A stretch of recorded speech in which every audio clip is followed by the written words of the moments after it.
A'udzubillahi minasyaitonirrajim. Bismillahirrahmanirrahim. Assalamualaikum warahmatullahi taala wabarakatuh. Firman Allah Subhanahu wa taala dalam surah Al-Mulk. A'udzubillahi minasyaitonirrajim. Bismillahirrahmanirrahim.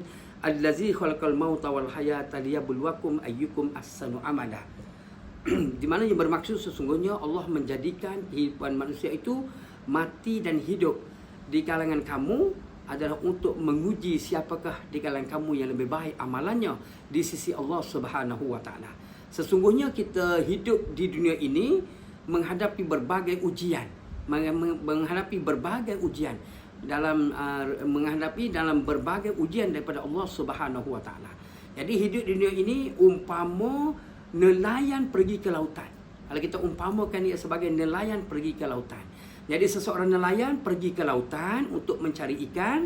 Semasa beliau pergi ke lautan menaik kapal untuk mendapat ikan, jadi dia terpaksa menghadapi ombak, menghadapi badai, menghadapi panas terik, menghadapi ujian-ujian yang sukar semasa ia naik kapal untuk menangkap ikan. Jadi menghadapi ujian tentang ombak, tentang badai, panas, kesukaran itu dan ini ketika berada di atas kapal untuk menangkap ikan. Kalaulah nelayan itu tidak sabar dengan ujian yang dia hadapi semasa berada di atas kapal, dia berpatah balik kerana ombak besar, kerana badai, kerana kesukaran, kerana kepayahan dan sebagainya, dia balik. Maka dia tidak dapat hasil tangkap ikan. Tetapi nelayan tersebut terus sabar, terus tabah, terus pergi ke lautan untuk mendapat ikan, menangkap ikan. Akhirnya nelayan tersebut berjaya menangkap tangkapan ikan dan dibawa pulang ikan tersebut, sebahagian yang dijual mendapat rezeki dan sebahagian lagi diberi kepada anak dan isterinya untuk dimakan. Akhirnya ia berjaya walaupun menghadapi kesukaran di lautan, menghadapi ombak dan badai. Maka begitulah kehidupan kita di hari ini.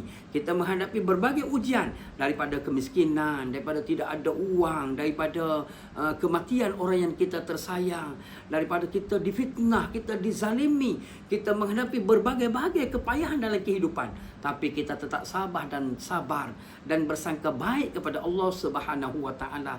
Terus pergi, terus kita ke depan menghadapi segala kesukaran tadi dengan tabah, dengan baik, dengan sempurna. Akhirnya kita berjaya, akhirnya kita melepasi kesukaran tadi dan kita berjaya mencapai matlamat kehidupan kita.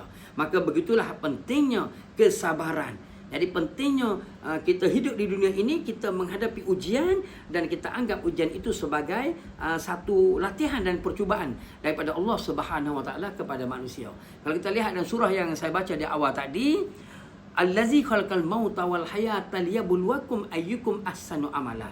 Allah menjadikan kehidupan manusia ini mati dan hidup dan segala kepayahan kehidupan di dunia adalah dengan tujuan untuk menguji mereka siapakah yang lebih baik amalannya di sisi Allah Subhanahu wa taala. Siapakah yang lebih baik amalannya?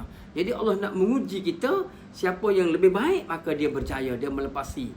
Kalaulah dia tidak sabar, maka dia merungu, dia marah, dia bersangka jahat kepada Allah Subhanahu wa taala, dia gagal. Gagal. Begitulah seperti nelayan yang kita mengambil contoh di awal tadi, bahawa kerana kesabaran nelayan tadi maka dia berjaya menangkap ikan. Maka begitulah manusia, kesabaran yang menghadapi kehidupan ini maka dia akan mendapat kejayaan. Wallahu a'lam.